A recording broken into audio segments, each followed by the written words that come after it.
done in all of those professional development areas. So, Christina. Okay. One of the things that we really wanted to try to focus on was using our time wisely, because we don't have a lot of extra time. So our BLT decided that during conference night, since the parents had to be there anyway, it would be a great time to show them our technology. And we called it Passport to the Future. And they actually had a little paper passport that you'll see there. And when they went to each station, they got a stamp on their passport when they watched the presentation. That was only like 5 to 10 minutes long. And then they could bring it back and Mrs. Bookman would sign it and they got a free homework pass. So the elementary kids were excited about that. And we had a slideshow playing about the different kinds of technology that we had. And this kind of was a twofold thing. It was using our time wisely, and it was almost inspiring our attendance goal too, because the kids were seeing the things that we were going to be able to use. We have those student response systems where they can use we call them clickers, to answer the questions, and they're excited about that. They're making slideshows on the computer. They're using the Mimeo. So these are all things that make them want to come to school. And it also shows the parents what's going on, because some of the parents had no idea about those clickers, and I did a demonstration in the library. We had some trivia questions, and they were very excited about seeing all of that.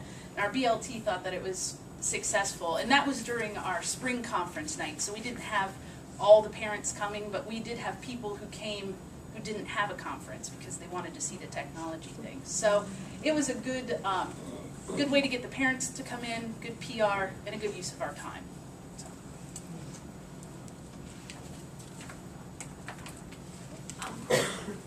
I'm Michelle, and I teach math at the high school. And I'm going to talk a little bit about one of our waiver days. This is a photo of student teachers are on the left. So a big deal was that we actually included our student teachers in our professional development. So they were learning the Marzano strategies along with the regular teachers. And we also have an intervention specialist on the right.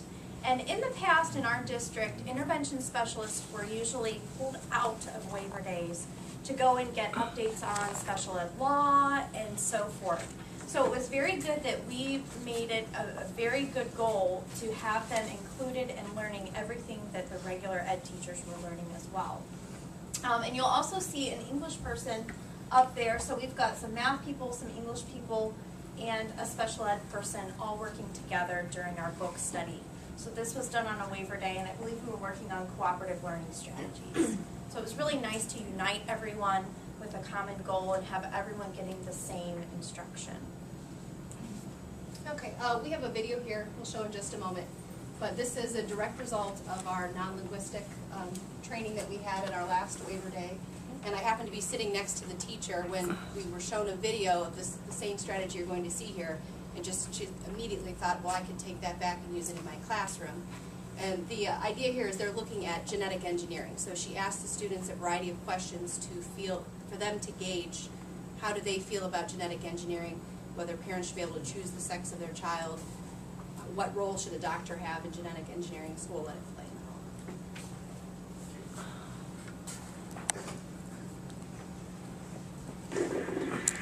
Okay, when I read off the statement, if you completely agree, I want you to take 5 steps forward. If you agree somewhat, then you take 4 steps forward. If you neither agree or disagree, if you're in the middle, take 3 steps. If you disagree somewhat, you take 2. If you disagree completely, you take 1. Then when we get done, we'll see how we are on the spectrum as we're spread out. So you have to at least take 1 step if you disagree, 5 if you agree. This goes in the cutting edge technology that is very useful.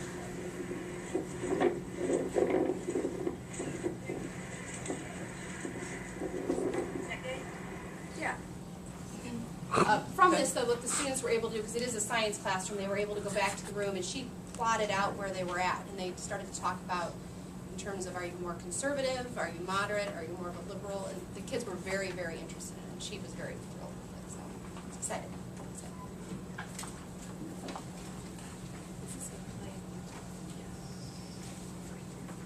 One thing that we did on one of our very first waiver days was a ghost walk. And we brought the 2 elementary schools together and just walked around the building, and the teachers took notes on what they saw throughout the building.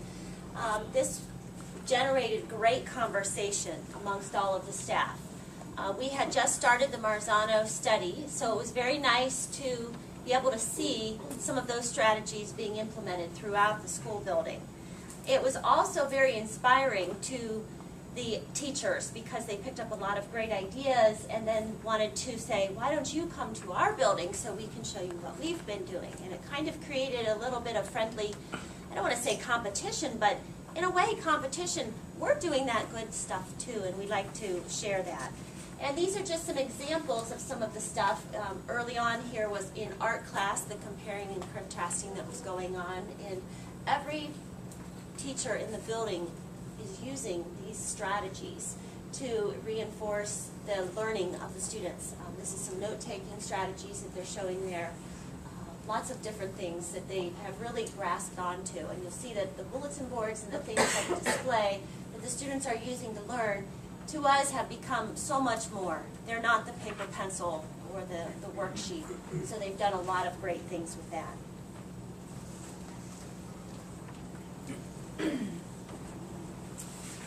Okay, this particular board is something that my first graders did as a direct result of the professional development that I received and we did as a district on note-taking, summarizing, and comparing and contrasting. And as Sean said, you know, in the past, our bulletin boards were not student products. You know, they weren't teaching boards, they weren't interactive. And now that's what we're seeing throughout our building. So it really shows good evidence of adults implementing the strategies, which is one of our goals.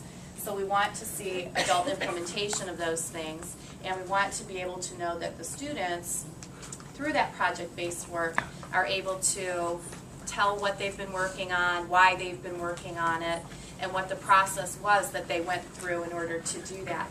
This particular board came to be because of a study about the ocean and whales.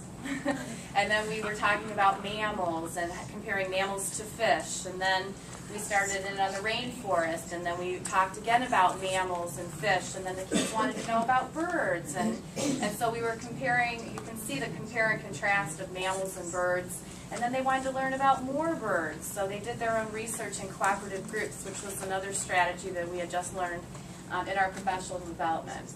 So we got in cooperative groups, and the children researched their own rainforest bird, and then they did that. So on this particular board, we had trifolds consisting of note-taking about bird characteristics, note-taking about the research they did on their rainforest bird. We had maps and hypotheses about migration in relation to rainforest birds, if they migrate or don't they? So, and then they did nonfiction writing stories about birds in general. So in the past, we would have never had something this comprehensive, you know, that we did. So it just shows what happened because of the professional development and the investment that we did within the district. And like I said, the best thing about this type of work is that our students are so much more invested in what they're doing and what they're learning, and they're really able to share the entire process.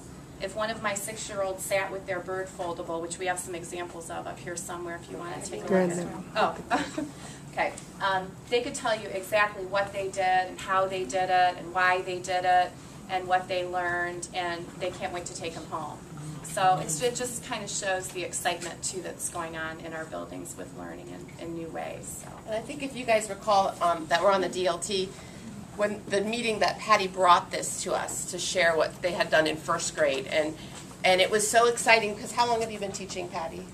I've been a speech pathologist in our district for 10 years, and then this is my 11th year teaching first grade. So I've worked in classrooms in a special ed capacity, and then I've taught in regular ed. I've never in 20 years done anything like that. I think I was more excited about the product than the students were because I had never gotten such a quality artifact, I guess. So it was very exciting. And what this did for not just myself as an educator, but for other people within the building that are looking at it thinking, I can't believe a first grader did that.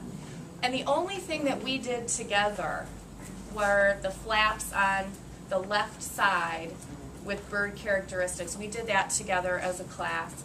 But everything else that you see on that, the kids did independently in cooperative groups as a direct result of what I learned through this professional development. So it was very eye-opening, I guess, for not just myself, but for other teachers. Think if a first grader can do that, what can a third grader do, or what can a fifth grader do?